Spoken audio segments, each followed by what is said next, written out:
ngayon ang away ng administrasyon at ng oposisyon, panay ang palitan ng maanghang na salita, panay ang kanilang bangayan. Paano kaya kung magharap ang dalawang mahigpit na magkatapat? Magsalpukan kaya sila? Maghalo kaya ang balat sa tinalupan?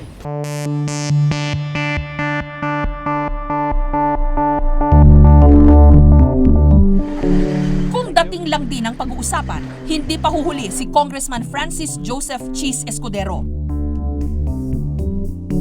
Noong 1998 siya unang tumapak sa politika bilang kongresista ng unang distrito ng Sorsogon.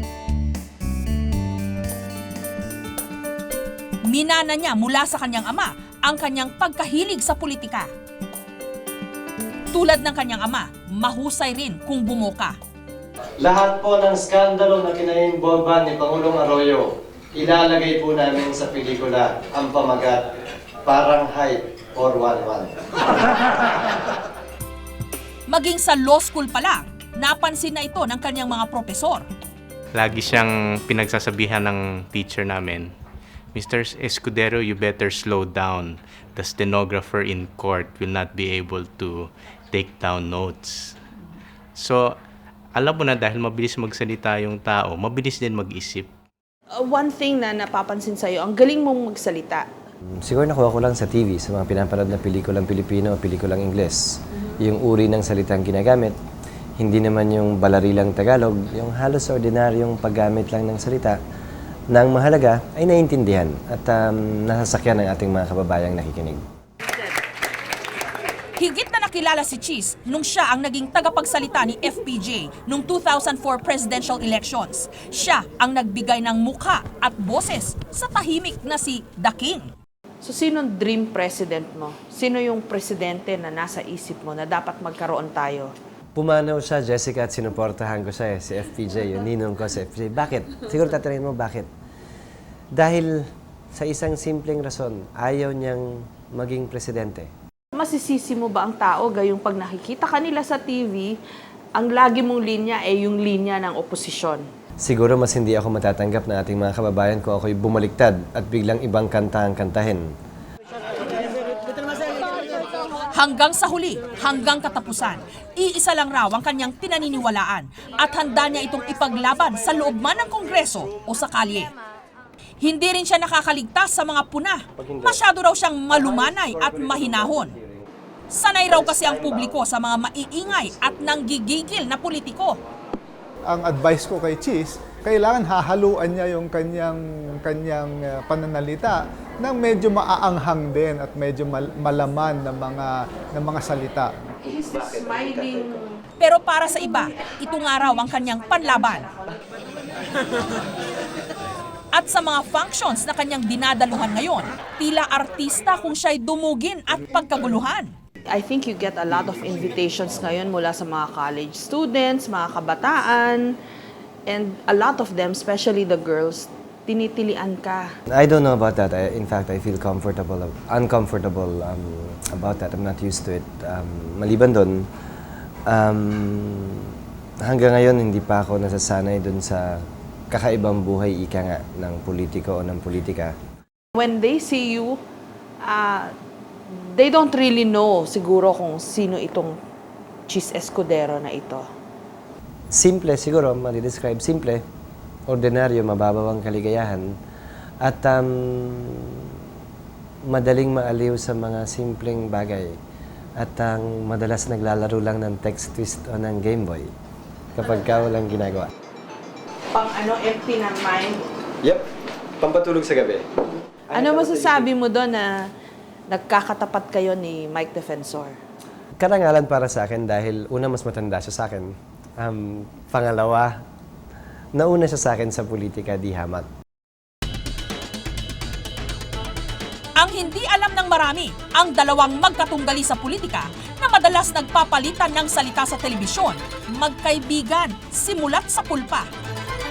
Minsan nga'y nakuha pa nilang pagpustahan ang resignation ni Pangulong Arroyo.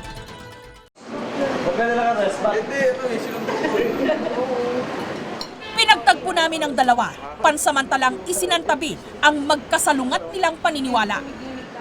Thank you, Cheese and Mike, but we've staged a coup of sorts here. Kasi napagsabay namin kayo. Kasi May testigo naman ako eh.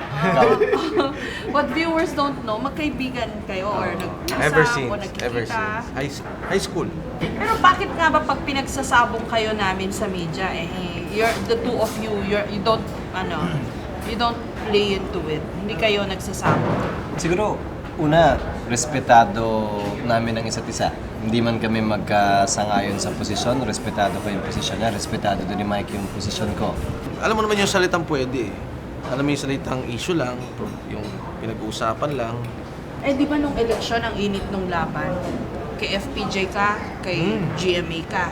Pagkatapos pala, canvassing pa ata, nagkita na tayo nun eh. Patapos na. Patapos na. So ano, hindi Kaya lang hindi ko pa alam na tinawagan ng GMA si Garci nun eh. comment daw.